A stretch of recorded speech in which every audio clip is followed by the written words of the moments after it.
Welcome, everybody. My name is Marcus DiBernardo. I am the head coach at Monroe College, and I also run the DiBernardo Soccer Methodology. I would like to thank Puma and BSN Sports for giving me the opportunity to run the webinar. If anyone is doing ordering for the fall season, look at Puma products. They're great products. You'll see a bunch of them in this video, and order through BSN. In this video, what I'm going to talk about is, from my methodology, small area positional and possession exercises that you could use with your team.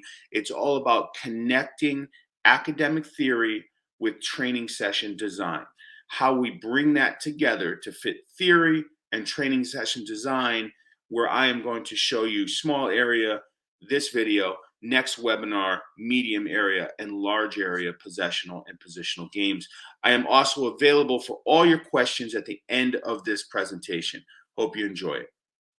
Let's start today's presentation off with a little quote that I like a lot. It says, "It's not all about what's in your head. It is often about what is around your head." So what it really speaks to is that the environment can be the teacher. It doesn't have to be verbal instruction from a coach.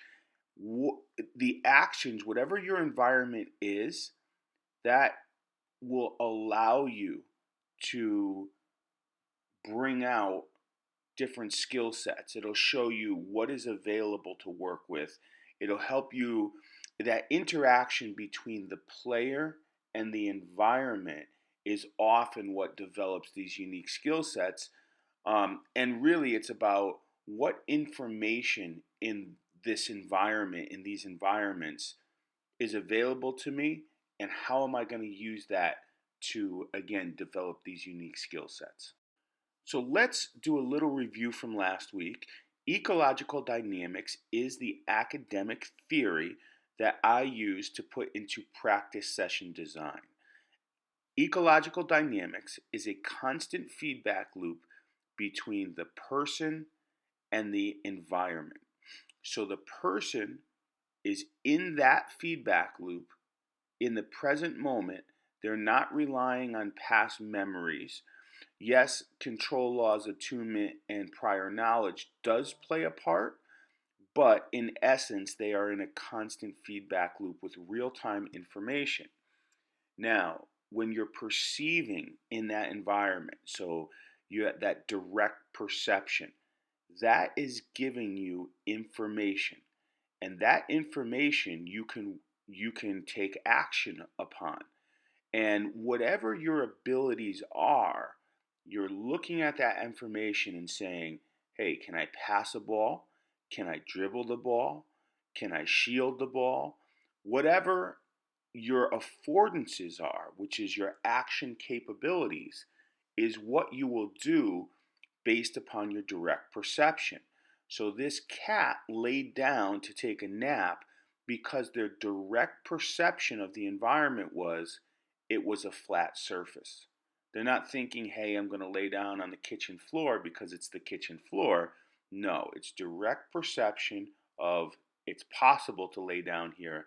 I'm going to lay down. So that's a little bit of last week of ecological dynamics. If you missed last week, you can always go back and review the video. Now let's take a look at representative game design. Sometimes I call this game-based training, game representative, but representative game design. So as I'm connecting theory to practice session design, it's important that all my exercises have a certain representative game design to them. And what I mean by that is, are there actions that take place that represent the real game in a real way, where you can couple your actions to the direct perception? So what I mean by that is, if you're in a small rondo, is that rondo game representative by keeping the ball away from the defender, and the skill set that you're using to pass the ball to teammates? Can that transfer over, and is that game representative compared to the real game of soccer? My answer to that is absolutely 100% yes. So in that direct perception in a representative game design training session, exercise, the players are going to look for possibilities. What are their action possibilities, which are called affordances? So when they in that direct perception, we'll call it, what are the perceived affordances? What are the actions that player can take in that rondo to be successful, right? And furthermore, they're coupling their actions to the information that they're getting through direct perception in that small area of positional activity that they're doing. So, game representative, now, full game representative obviously is 11v11 in a real game, but your exercises don't have to be fully game representative. It's, can you transfer what you learned in that rondo because it was game representative enough that what you learned, the actions, the solutions, what you did, can that transfer to the full game? My answer is always going to be yes with a thing like a rondo. So, how game representative your exercises are they enough? So, you have to take a look and say, can I make it more? And for me, my small area, medium area, large area, positional, possession um, exercises are game representative enough. And you'll see as the presentation continues, even into the next presentation, how this becomes even more as you go from small to medium to large. It becomes more game model related and even more representative. But I feel all three parts are very, very important. And so we talked about, is a small area thing like a rondo transferable? For me, 100%. And the next thing you have to look at is these exercises, are they positional or are they possession based, and what's the difference? And for me, we're going to get into exactly the difference of position versus possession. Let's just say that positional is organized into players are in defined spaces with defined roles, where possession is more chaotic, where players can go anywhere that they want to fill the spaces. What I will say is soccer is a chaotic game, and in chaotic, unpredictable games, you need to be able to self organize. And self organizing is a big part of possession type of games, where positional games are pretty much already organized for the players. I think that your skill sets will improve, and it's better for the game of soccer when you actually have to get on the field and things get mixed up and messed up and chaotic. You need to know both possession and positional. Now, there are some limitations to, say, a small area positional slash possession type of exercise. So, what are the limitations? Well, right away, you know that space is going to be a limitation. So, if you're not using a bigger space, the vision, right, for the players is going to be limited. It's going to be less. So you're not going to be looking 50 yards down the field, 40 yards down the field if your focus is in a small 8 by 8 yard grid. So space and vision, and that affects your perceived affordances, and also, maybe some rondos or small area possession, positional. There's no transition to defense, right? So it's all about, if you lose the ball, then two new guys go in the middle or whatever it is. Your limitation there is it's not all four phases of the game. However, it still can be game representative enough where you are coupling real cues and you are having direct perception to couple your actions to your solutions. So the other thing that falls into whole versus part, where the whole is all four phases of the game versus chopping things up into parts. And we know that in ecological dynamics, we do try to keep things in the whole compared to the parts. Um, you can even look at these type of exercises as constraints in general because the space is constraining you, the touch limits, the you name it. These small area possession type of positional games are fraught with constraints, and that's a good thing. So when we speak about maybe what's a limitation of a small area exercise, here you have 7 versus 2. We'll call this like a little rondo type of activity. But if you notice, there's different color flags that are maybe 20 to 50 yards outside of the exercise, and it's up to the players to scan, say, every 5 seconds, look at a different flag, just to get them in the idea of longer range vision while they're still involved in a smaller area exercise. That's something that I came up with. It's not a magical solution. It's just something different. It's just a variation. It's just something to get the guys to lift their heads up and look a little bit longer. And no matter what exercises that I'm talking about, game representative is obviously really, really big thing I keep talking about, but you don't want to go and play the same 4v2 rondo every day in a small area. It starts to lose its value. So you want to make these things unstable, you want to constrain them, you want to add variability in all these things. And the reason being is you have to keep changing the perception of the players. You have to keep changing the challenge. They have to keep interacting with these environments in different ways. Because if they need to solve the problem in the same way, it starts to be the same perception and solving the problem in the same way. But if we're constantly changing what we're asking of the players by creating variability, now they're constantly growing their solutions, right? They're constantly adapting, perceiving it differently, figuring out new solutions. And in that process, they're figuring out new skill sets. And the skill sets don't just have to be technical, they could be different ways of solving problems tactically in their brains. These are very, very important things to consider. So, unstable, constraints, variabilities into everything that you do on the training ground.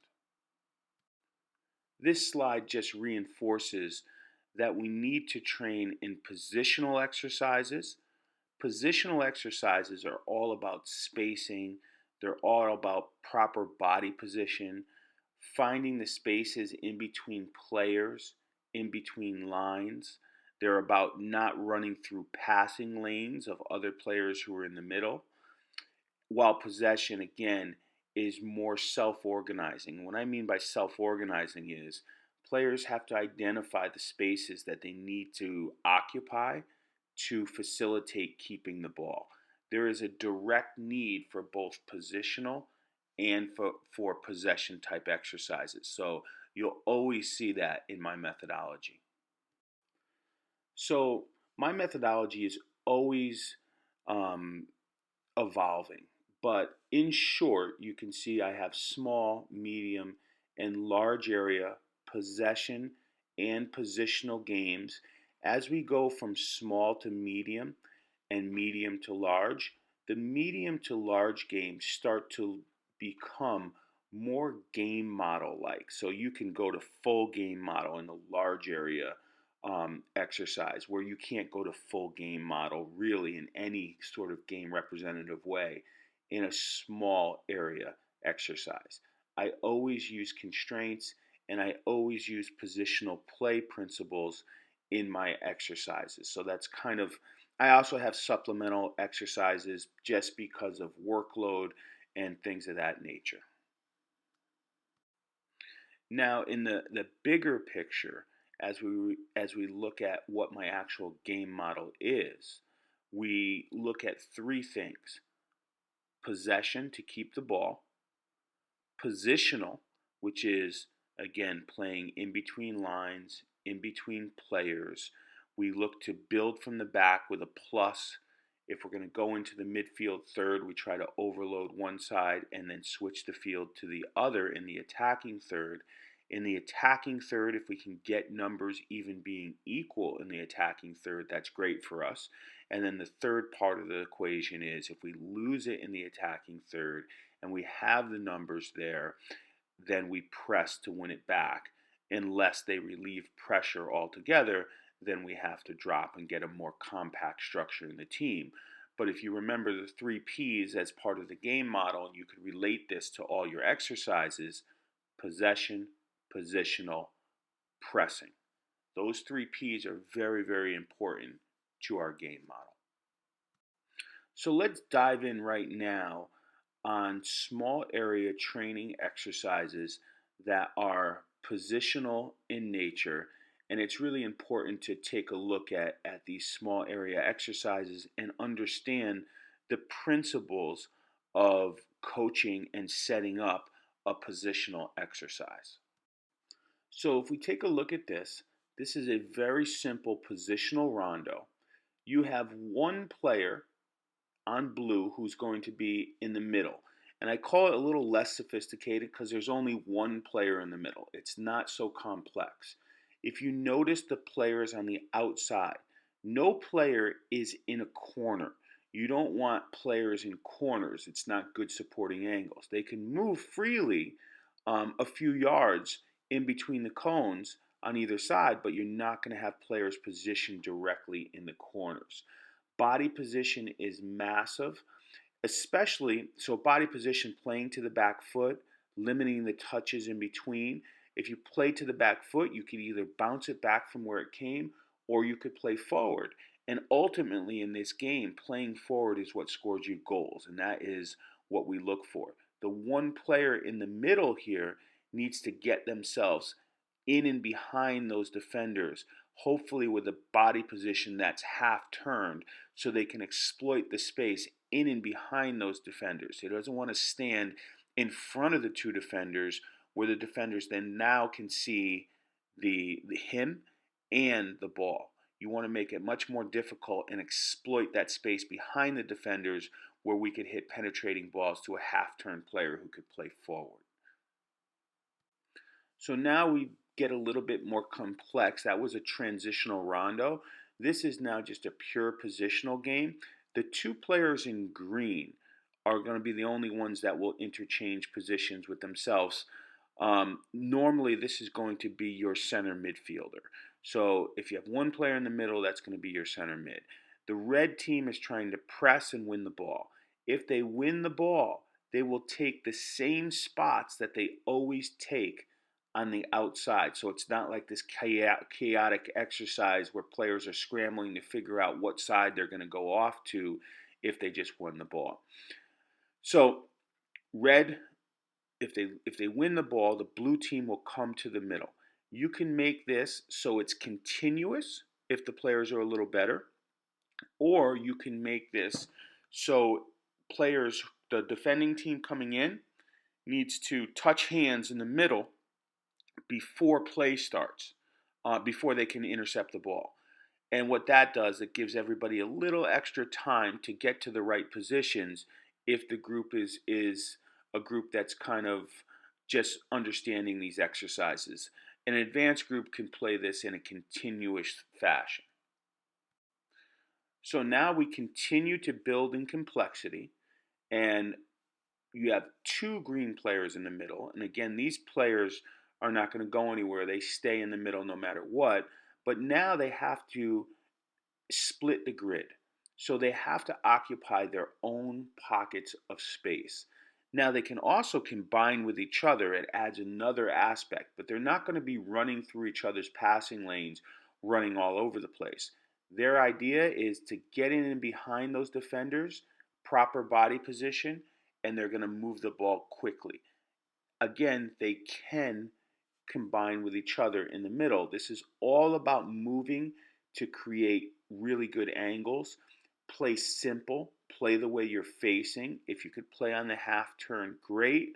Draw the defenders in, small passes in small areas, and then once the defenders are drawn in, can we exploit the space that they left? And that's the whole idea of these small area positional games. And notice, just like the rondo, the outside players are not in corners. The outside players are creating good passing angles for each other, playing in between the cones, not in the corners. Everything is about creating the most possible triangles and passing angles for the team that has possession. Again, if red wins the ball, they will run off to the same side every single time, and blue will run in the middle. It can be continuous, or you can have them touch hands in the middle. So the complexity in this exercise is upped again because now you could see there's 12 players. If you wanted to, you could actually up this to 5 blue, 5 red, and 3 green in the middle of the grid. Those 3 green would then really have to find their own spaces and not run all over the place. But this is a simple. This is a an exercise you see Guardiola do all the time when he was at Bayern Munich and Man City and so forth. So there's a lot of options. There's a lot of body positions here that they need to take. Good body positions behind the defender, all about exploiting time and space and understanding how to exploit time and space and what type of angles that you need to make off the ball. It doesn't mean you have to run around like crazy. It could just be adjusting your body position and your actual place by 2 or 3 yards. So the next type of exercise is possession type of exercises, where it is not so specific in your positioning. But good players will figure out how to exploit time and space and still use the principles of positional play. It's just that in possession, the coach is not assigning those specific positional positions to the players. So in this part, we're going to take a look at a video that's going to show you positional exercises and possession exercises. And I'll kind of talk you through this. This is just to give you guys ideas of what I do in training to connect theory to practice session design. So here we start with a really simple 5 versus 2 rondo. Notice the player in the middle is trying to get in behind these green players. You see the half turn? He's going to try to play forward perfect. This would be 2-touch only. Here's a 4 versus 1 transitional rondo. This is still a positional exercise because players are in distinct positions. They're not running around like, self-organizing, figuring out where they're going to go. This is still very positional. They know exactly where they need to be.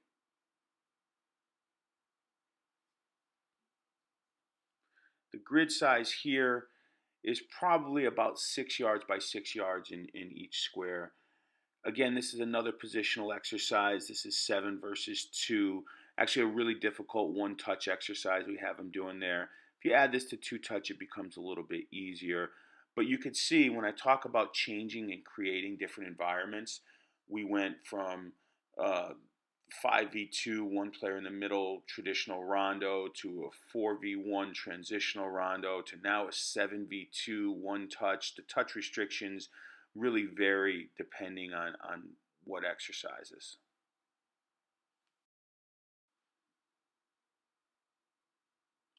So in this one, you actually have 3 in the middle. You see the 3 blue, and you have 2 wide players in red. So it's a 3v1. You can only send 1 blue in. Wide player can send this to the other side. This becomes another 3v1. 1 blue will go in.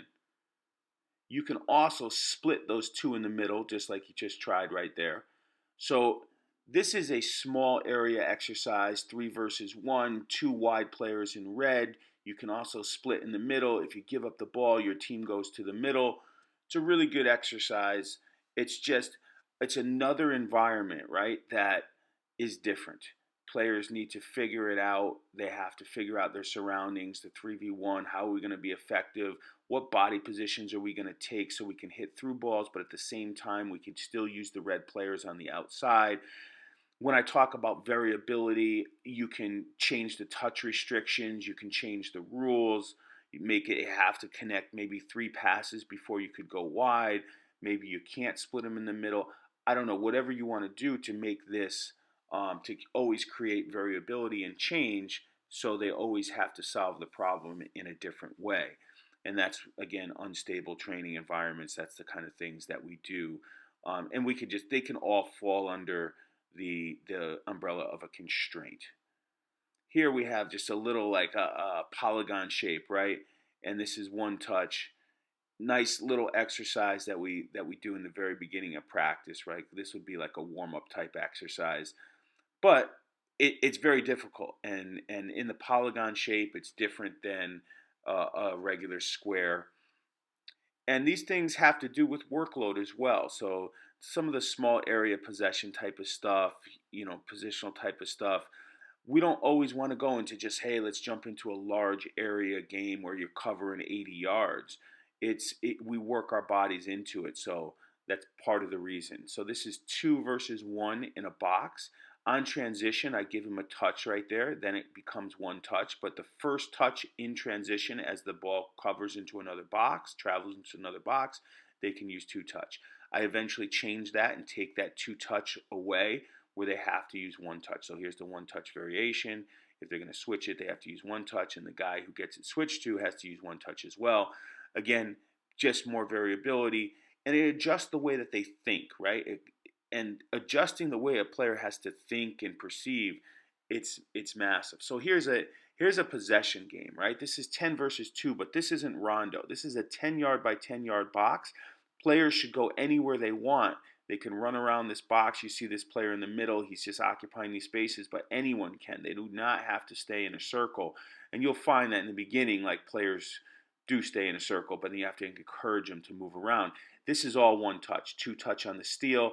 And my idea is, as soon as the ball is given up, somebody just throws that bib and the next ball is started. So it's continuous. Here, this is you have 2v2v2, and so you have 6 versus 2 in a very small area. Whoever gives up the ball becomes the team that is going to be the defenders. Really small area.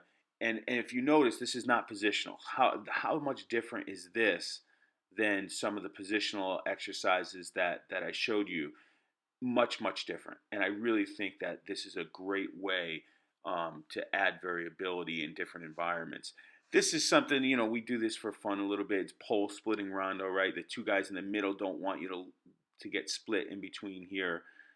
This is something, again, that we do early on in practice. This is probably a day before a game because workload, these types of things are important to me. I want to make sure that we have the right workload and guys aren't working too hard the day before a game. This is 8v2, similar to that 10v2 that I showed you before. Guys can go anywhere. It's not positional, but good players will figure it out. And they're trying to score in between those little tiny poles. So it's 1 touch only. Can they score between the poles? And you see, this is a fun game for them. Again, simple game. Good players will figure out the positions that they need to take and the body positions they need to take. Notice they are spread out all over the field. They're not. It's not that you can really bunch up in this because the space is so small, but they end up figuring it out.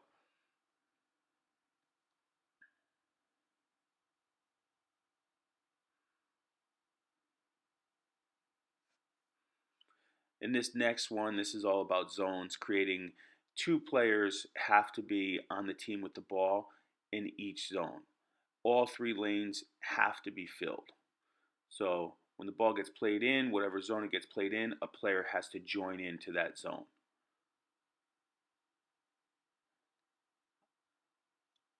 If it's too easy for him, you can make the space smaller.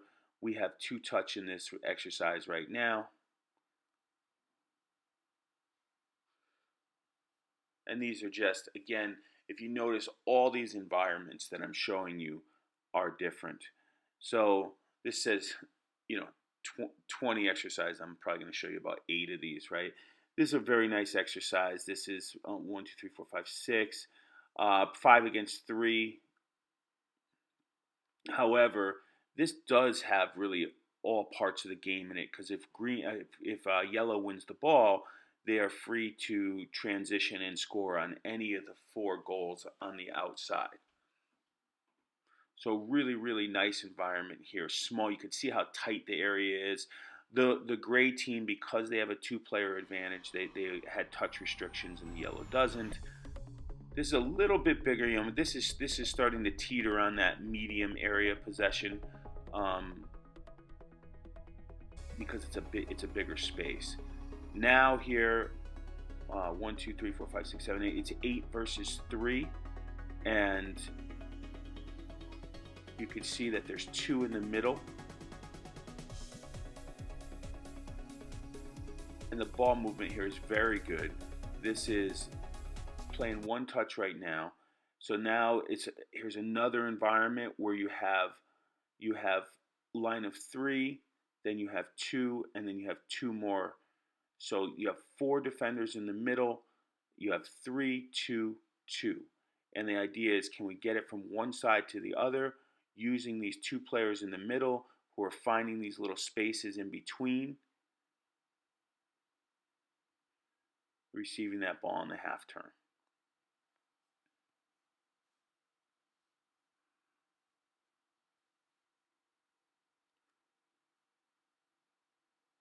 This goes back to, this is actually a little bit of the exercise you saw before. Now this is, just to give you an idea, this is kind of like 4v1, one-touch rondo. Players are running into your square from anywhere, and whoever loses the ball, they have to touch that middle cone, and then they go to a different square. And the thing with this is, you always have to keep scanning, because you don't know who and at what angle they're running into your square. This is you could look at this in 4 different sections, and this orange team has to run in. This is all one touch, so this is all about body position.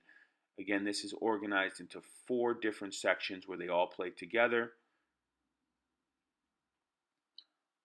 This is organized into 3 different sections where each blue defender has to stay in their own square, but the gray team could play at any time to any square. There is no minimum passes you have to make in your square before it could come out.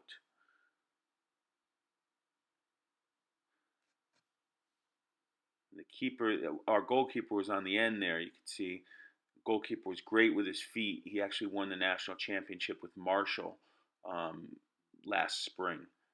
This is sometimes when you do these things like the rondo, partner rondo is fun, because whoever messes up with the ball, you and your partner have to go in. So there's more switches.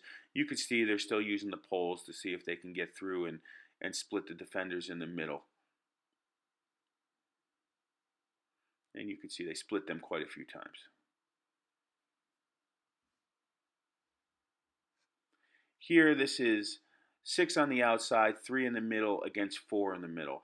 And this is actually nice, because if the blue in the middle win the ball, they get to keep it unlimited touch against only the 3 in the middle. So the 3 in the middle have to press really hard to win it back. There is touch restrictions for the gray team. There's no touch restrictions for the blue team. So in a way, there is 4 phases in the game in this exercise. And again, this is about as big as a small area possession exercise will be. This is 4v1, one touch, and it's split into 4 squares.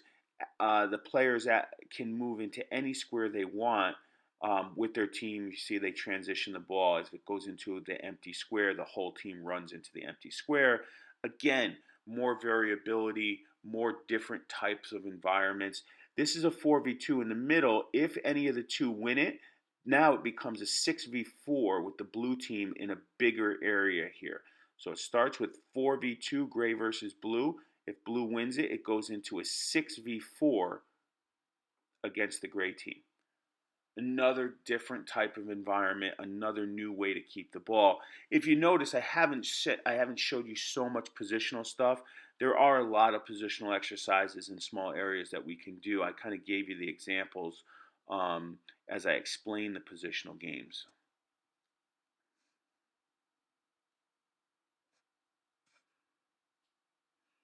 And again, this is just another variation. You have one team on the outside, and they send in after. This blue team could switch the ball to the gray team. Once they switch the ball, a new defender on red will run in. Again, just another variation. This blue team was at this this team that's in this video actually was very good. They won the 2019 national championship. This group of players. So let me just summarize so far about small area positional and possession exercises as part of my own methodology, which builds into medium and large area positional and possession exercises, which operates under a bigger game model. However, you also have to look at that the foundation of all this is about connecting theory, academic theory, to training session design. And for me, the academic theory falls under ecological dynamics, which is a theory made by Gibson. And obviously, we look at differential learning and constraints and all these things. But my training sessions, are they game representative? Are they representative game design enough, right? And do we use constraints to bring about behaviors that we're looking for to develop unique skill sets? Do we again look at the whole over the parts? These are important things. So when you actually look at your training session design, does it come back to the ideas of ecological dynamics where we're in a constant feedback loop with our environment? So I hope you enjoyed this presentation, and I am available for questions right now.